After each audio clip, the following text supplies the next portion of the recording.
Hello, my name is Ryan Stapleton. I'm one of the senior product specialists here at Clevertouch. Today what we're going to be looking at is the installation of our LUX Mini Android module into some of your older Clevertouch screens. So the first thing we need to do before we install the module is ensure that the firmware is up to date on the screen in which we're going to install the Android module.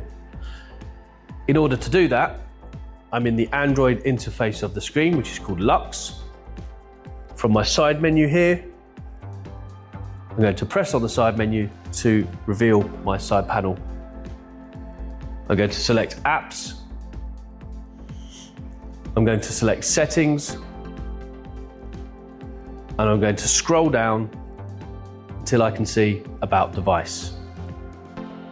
Select About Device. Just here towards the top, you can see System Update. On the right hand side, check for updates. Select this option. You'll then be presented with some information. If your firmware is already up to date, that's great, you can press OK. If there is an update available, please follow the on-screen instructions in order to install the latest firmware that's available for your screen. The next step is to install your Android Impact LUX module into the OPS slot on the side of your Clevertouch screen. You'll notice I've turned my screen off. This is very important that we do this, and you can switch this off from the power button or from the rocker switch underneath your screen. You'll notice I have attached my Wi-Fi modules to my Android module, and then towards each end I have two small screws. These will slot into our OPS slot on the side. Around the side of your older Clevertouch screen, there will be a panel which has two removable small screws. Remove those screws and the panel itself and place to one side. Your module can then slide into the vacant slot on the side of your screen. You'll notice that my white sticker on my screen will be facing forward as I place this into the vacant OPS slot. This will then slide directly into the OPS slot, and I can then tighten the two screws to make sure that this is firmly attached into my Clevertouch screen. Now we've placed the module into the OPS slot on the side of the screen, we've rebooted the screen, and we've come into LUX on our older Clevertouch LUX interface. Now we're going to navigate to the LUX Mini module Android and ensure that the firmware is up to date on the newly inserted Android module.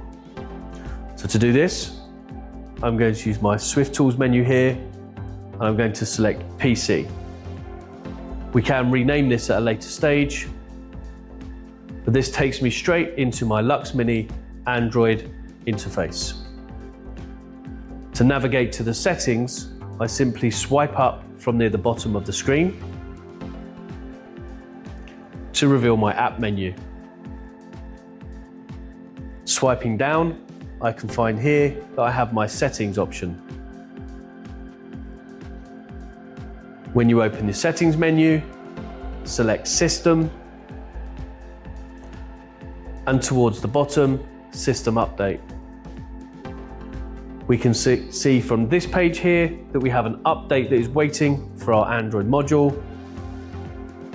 And you can see here we have the option to download for an over-the-air update, and we can then install the updated firmware for the module.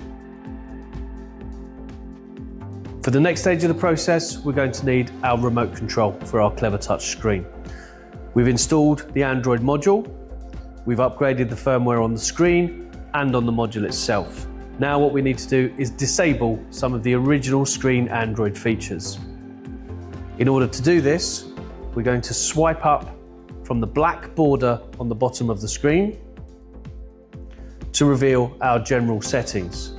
We're going to select LUX to take us back into the original Android of the screen itself rather than the module. This is where I'm now going to use my remote control, and I'm going to select the input button and the digits 1, 3, 7 and 9. The remote control sensor is in this corner here. Input 1, 3, 7, 9. And this will now bring up my debug menu on the side of my screen. There are 3 areas that we will now disable. The first option here is if I come into Android settings. Within Android settings, I have the system toolbar and I will toggle to off. I have my Swift Touch menu, which I shall also toggle to off. And finally, Android enable, which I will also switch off. Now we've disabled the Android of the screen, we no longer have that source available in order to show us the input for the LUX Mini module. So in order to navigate to that source, we again need to use the input button on the remote control.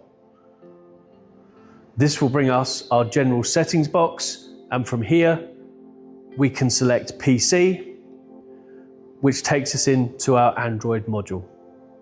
From here, you have a fully functioning Android LUX Mini module. The next thing we may well also wish to do is connect some peripheral devices such as a PC or laptop to the module itself. To the side where we inserted the module is where you will find the inputs in order to connect those peripheral devices. We have a HDMI port for your audio and your visual.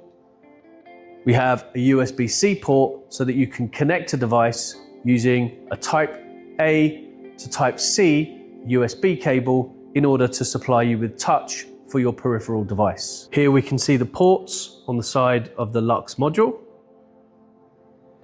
Here is a Type A to Type C USB cable for your touch. The Type A enters into your laptop. The Type C slots into the touch port. Your HDMI cable here slots into the HDMI port. HDMI in for your audio and visual.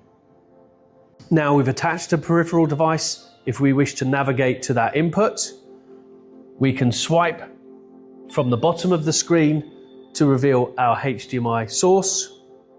Alternatively, we can use the Clevertouch floating pen tool, tapping and revealing our HDMI source again to select our input at that point.